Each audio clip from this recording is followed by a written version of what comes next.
And I'm Claudia. We're so glad you're here this morning with us for another REISA Storytime session.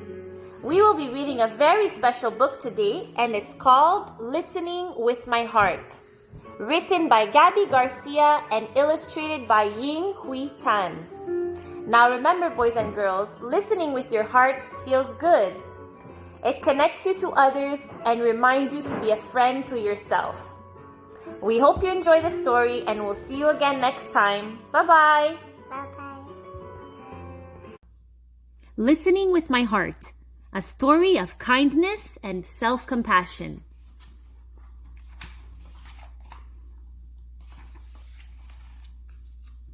Esperanza's tummy fluttered as she practiced her lines on the porch. Today was the class play. Waiting for Mama to walk with her to school, she paced back and forth when she spotted a heart-shaped rock.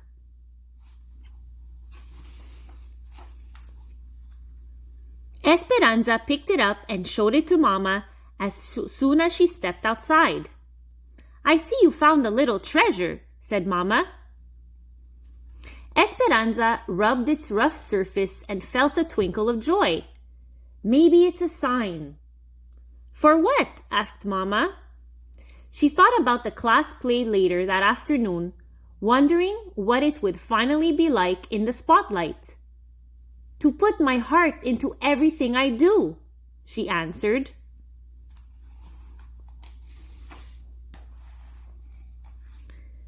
At that moment, they heard scratching and a soft cry. Esperanza peeked under the stairs and spotted a kitty, shaking and shivering. No Mama in sight. She scooped the kitten onto her lap and cuddled her. "She's all alone. I think she's hungry." Esperanza reached for her lunch bag, pinched off a piece of chicken, and offered it to the kitty, who gobbled it up. "Mama, I think the rock is a reminder to spread kindness and love." "That's what we do when we listen with our hearts." "I think you're onto something," said Mama. "Can we keep Cleopatra, please?" asked Esperanza, who'd already named the kitty. "Queens are always welcome at our house," said Mama. "If she's still here after school, we'll take her in."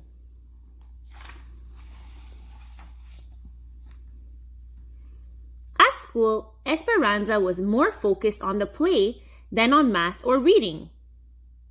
Clutching her script during recess, she noticed Bao sitting alone on a bench. He was new in school this week and didn't speak much English. She wondered if he felt lonely or scared. Esperanza found a soccer ball and kicked it over to him.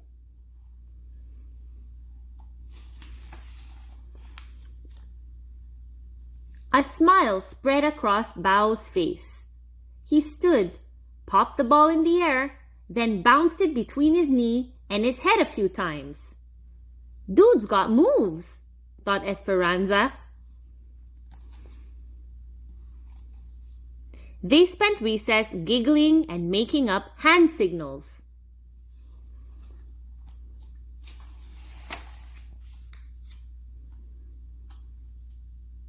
Afterwards, Esperanza borrowed Mrs. Owen's English-Vietnamese dictionary.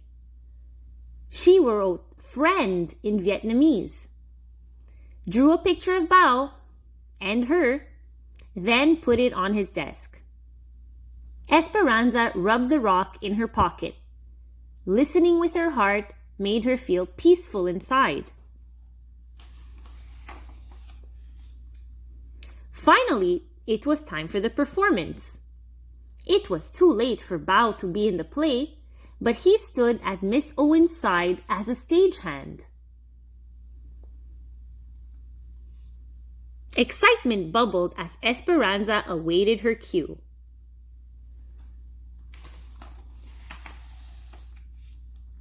Esperanza walked on stage, tripped as she was about to say her first line, and splattered across the stage.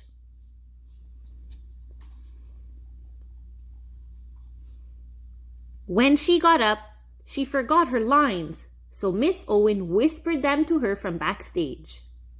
Heat rushed through Esperanza's body as all eyes were glued to her. She wished she could disappear.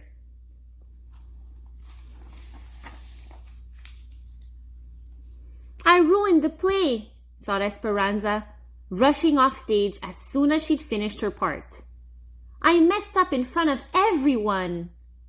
She tucked herself in behind some props so no one would see her.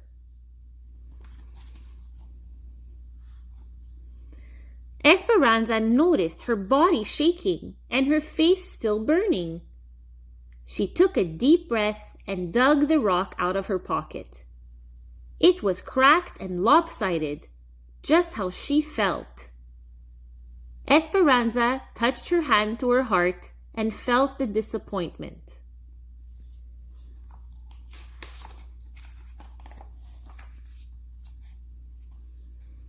Bao found Esperanza a few minutes later and handed her a drawing with the word friend written above it.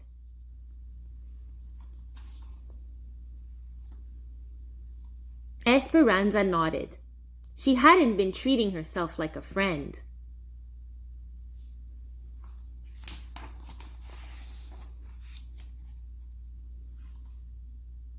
Esperanza realized this wasn't the first time she'd been unkind to herself. At the soccer game last weekend, she'd missed the ball that swooshed by her head, and they lost the game. Nice work, a player from the other team yelled as the others laughed. Esperanza thought she'd let her team down and was the worst soccer player in the world. Thinking those thoughts had made her feel worse.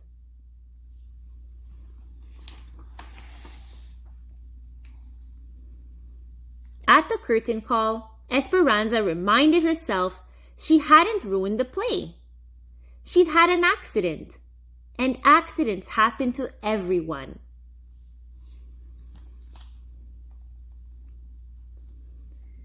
Listening with her heart wasn't just about giving kindness and love to others. It was about giving it to herself too. I can be a friend to myself, thought Esperanza. When Esperanza got home, she focused on her favorite things. She zipped down the hill on her bike, then spent the afternoon painting at the kitchen table. She also got the hug she needed from Mama and some cuddles from Cleopatra.